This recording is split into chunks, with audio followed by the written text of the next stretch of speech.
All right, welcome back everybody. This is Barry, Eric, and Chad, and we're going to be filming a probably a little bit unorthodox gun gripe compared to what you're used to seeing.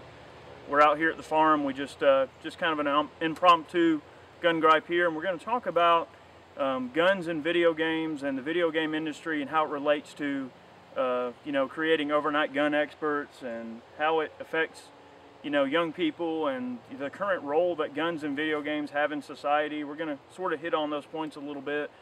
We were discussing it a little bit before, we started rolling the cameras here, and it's just kind of funny how you just have a lot of, video games out there that are excellent. Some of them really, go a long way to pay attention to realism and detail and everything like that.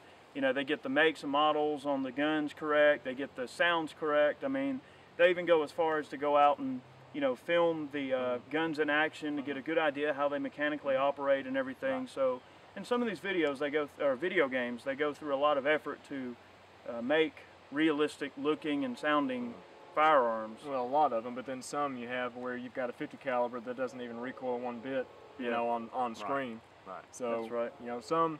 Some go the extra mile to get the detail correct, and some just throw a gun on the screen and render down, and that's it. That's right.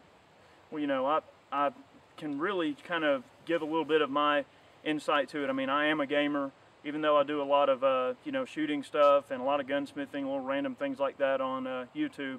I do try to find time for video games. I like the BioShock franchise a lot.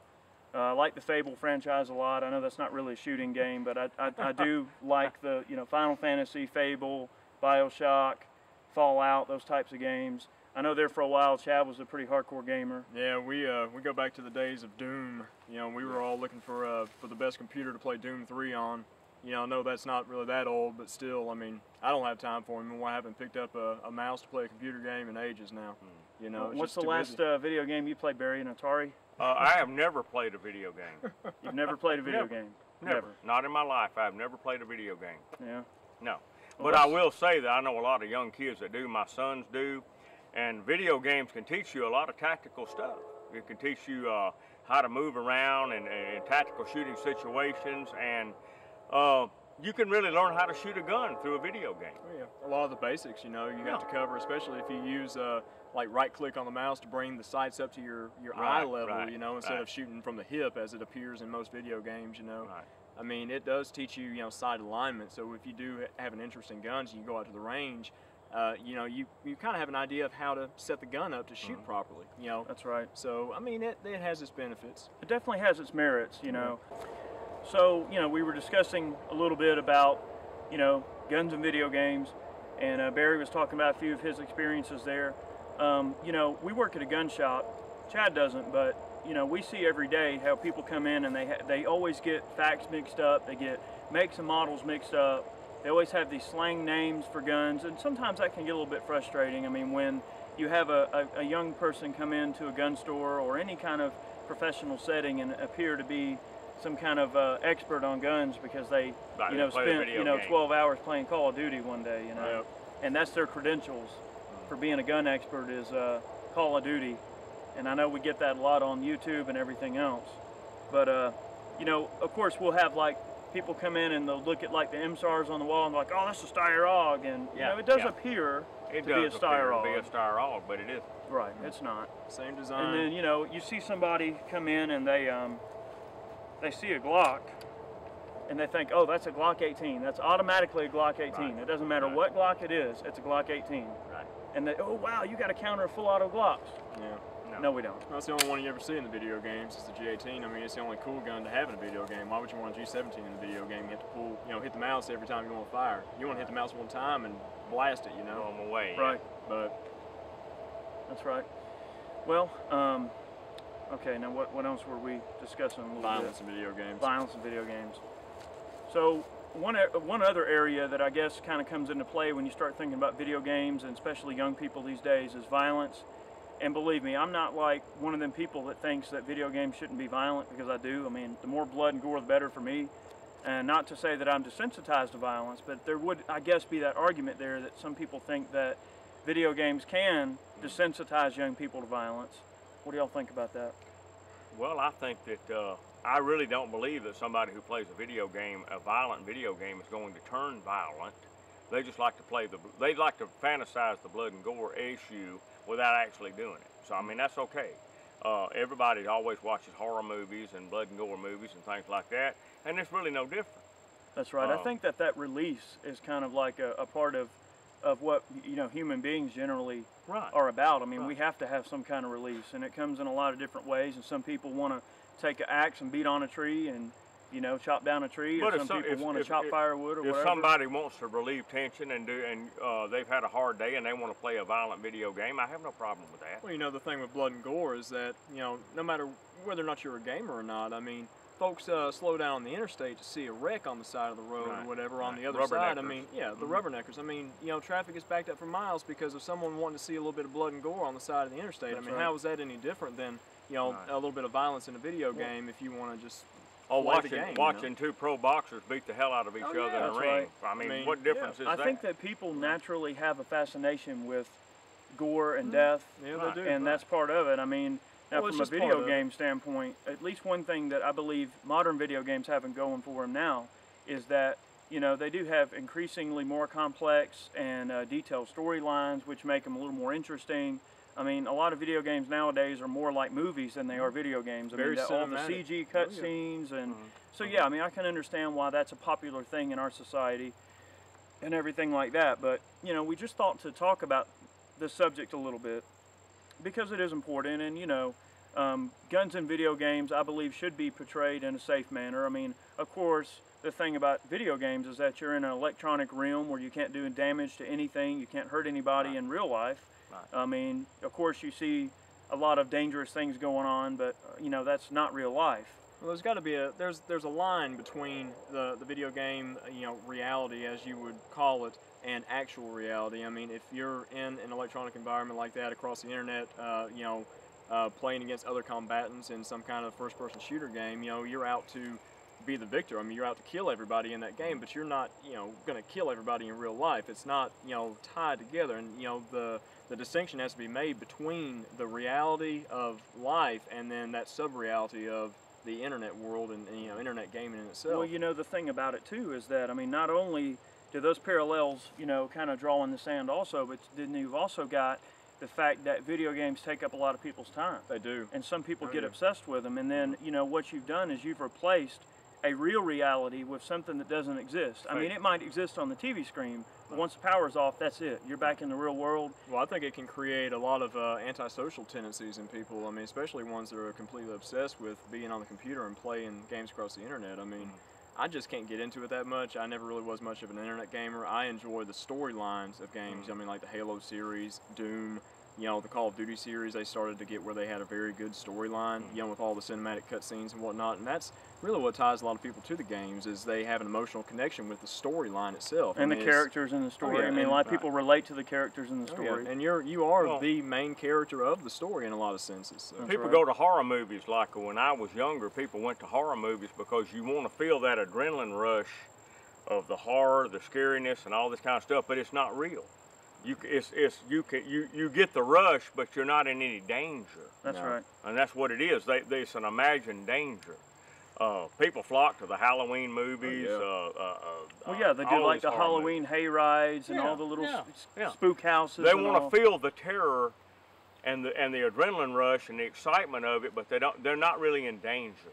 No. I mean, if you want to be in danger, you can go somewhere and be in danger. Now, sure, you're going to have the crazies out there that can't, distinguish the line between, reality and not, and it's just like anything else. I mean, it's just like these crazies that go out and shoot up, malls or shoot up movie theaters and such like that. The fellow that shot up the Colorado Theater was probably a gamer. Yeah, I mean, and he was obsessed with it. Well, and getting back to like we were talking about desensitizing young people.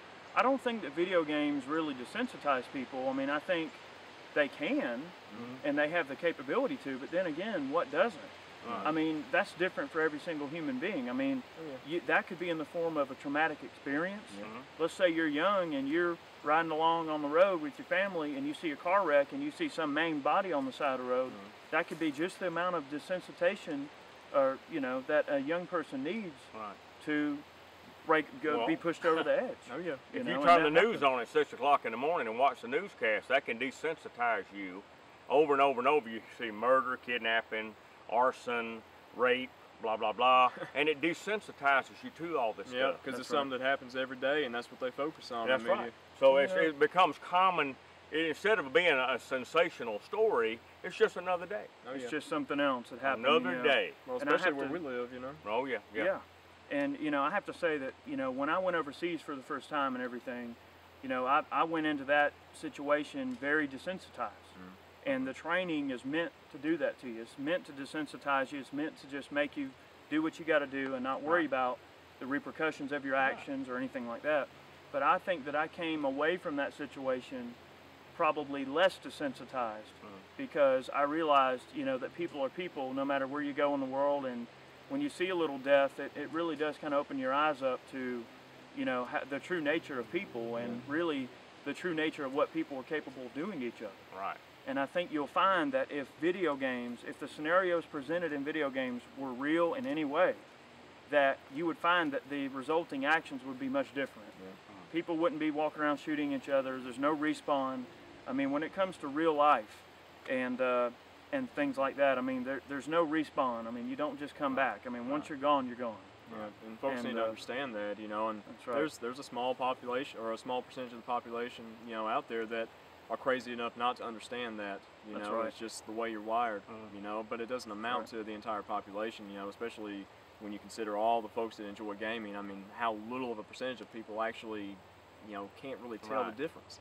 Right. You know, but you know, it's just like anything else. You know, the few ruin it for the many, and Right. that's There- where all the governmental regulations, you know, come in, and they Yeah. want to ban violent video games, and that's what the rating system comes into play. I mean, That's it's right. just all, it's just all bureaucracy. It you know, is, it's it just is. But stupid. it's just politics. Well, Yeah, with it is. with this gun gripe, you know, the thing that we were wanting to kind of drive home a little bit is just that, you know, video games are great.